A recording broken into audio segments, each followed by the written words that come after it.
emails. I get to emails. Rosie, what is going on? When will all this decline stop? I'm being absolutely hammered in my investments and things.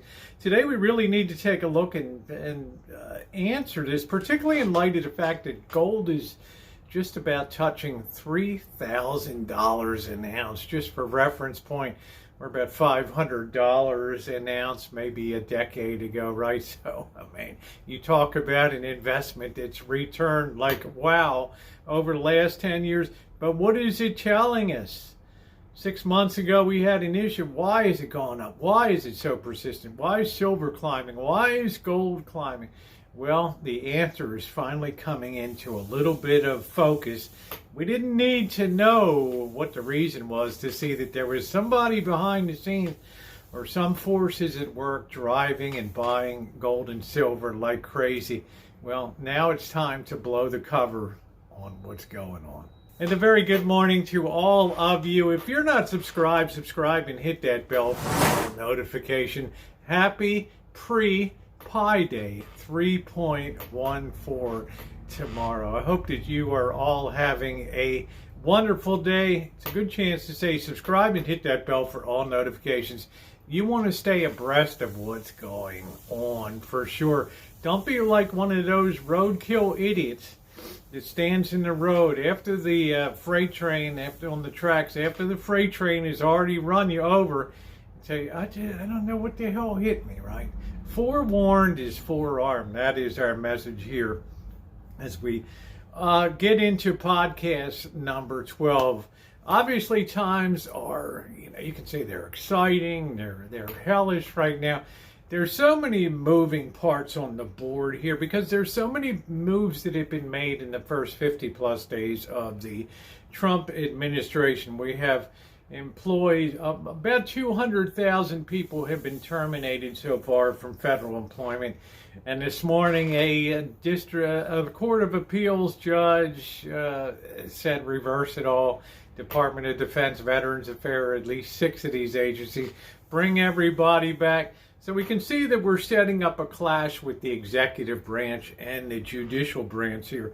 And I'm not an alarmist to say, well, we could have a constitutional crisis where, the executive branch just says, hey, we're not gonna do what you say, right? It's our power, right? You're overstepping your authority.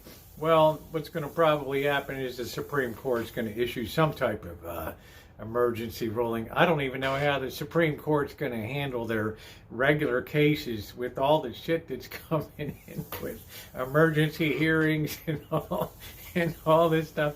Some of these justices must be like, ay caramba, I sat here to have a quiet job through life, right? And all of a sudden, right, everybody's hair's on fire that's coming before everything's a national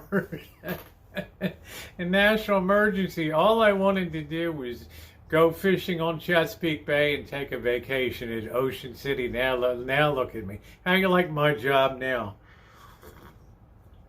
We have to look at the messages being sent. Obviously, people have bailed out a lot of inequities, and the trend is probably turned downward. For how long, I don't know, right? But we've probably broken the back significantly here of a major uptrend. But we want to focus also on the fact that the interest rates on the 10-year notes aren't really moving down. I mean, doesn't seem to be any perceptible panic to shuffle and rush into government debt, which ties to number 2. That's a different kind of trend compared to past times when the stuff is hitting the fan. Everybody and his mother gallops over and buys the security of a U.S. Treasury note or a bond. Not so much today. Not saying it can't happen, but you got to understand movement relative to other things in the world. Now we look at gold and silver today.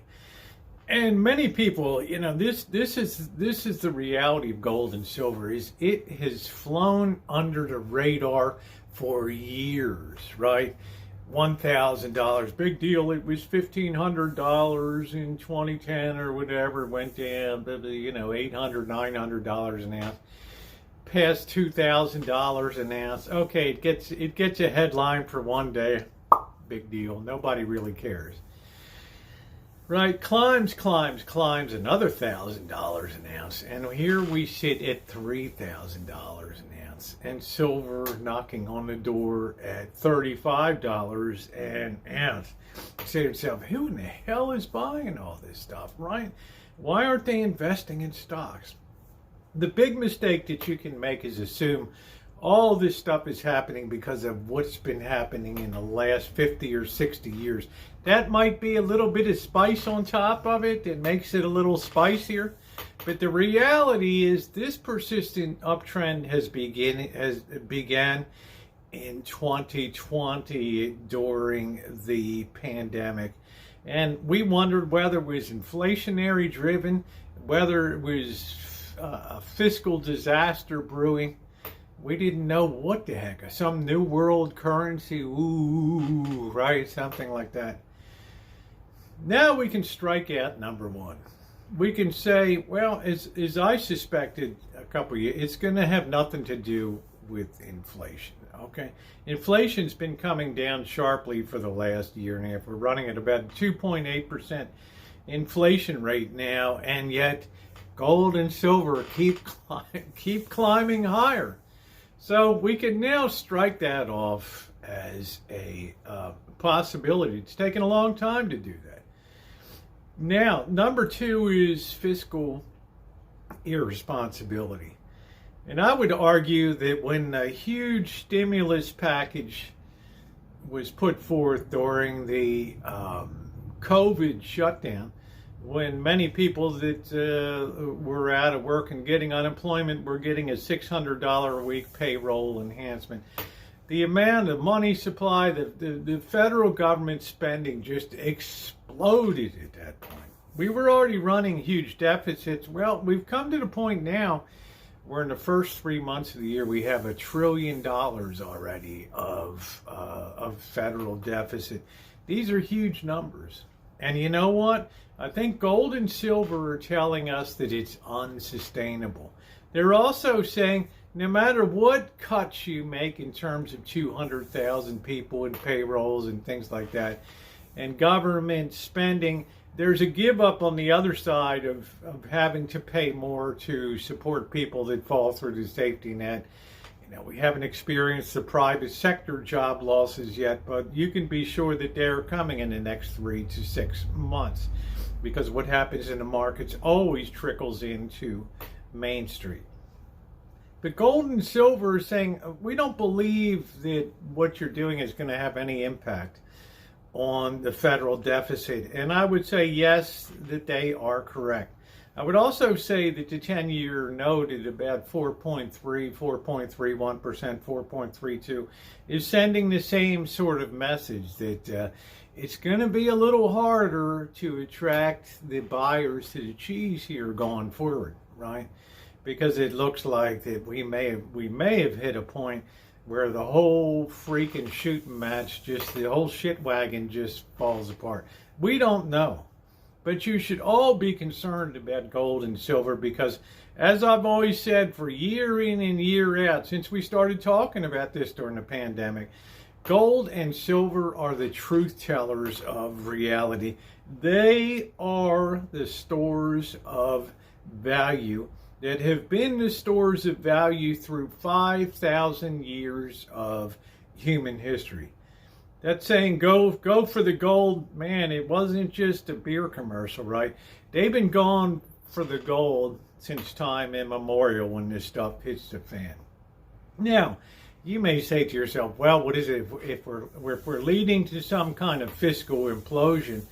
What lays behind that? Well, one of the things that we have to consider in a future podcast is, well, what does the new world order look like? And I use that in quotations because I can tell you definitively, there's no Wizard of Oz behind that curtain. I am the great and powerful Oz pulling the lever and all this.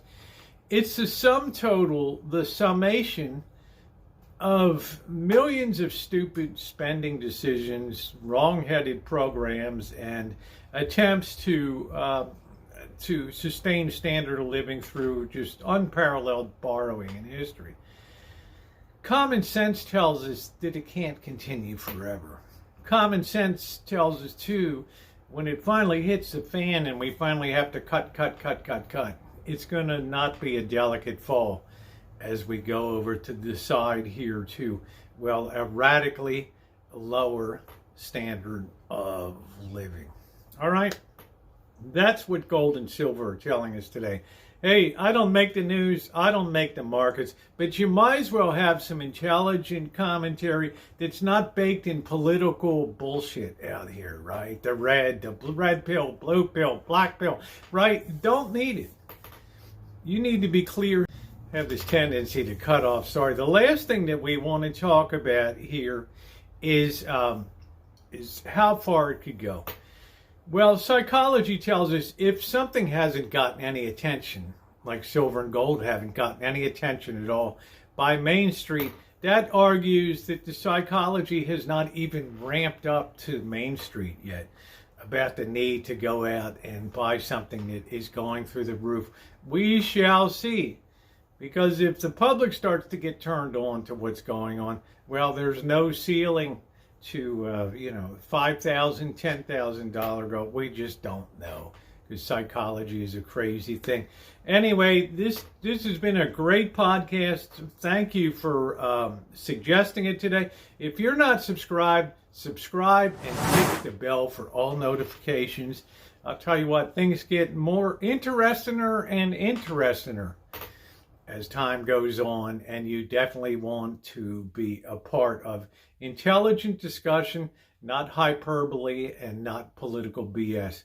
Thumbs up are appreciated. Thanks for watching, everybody.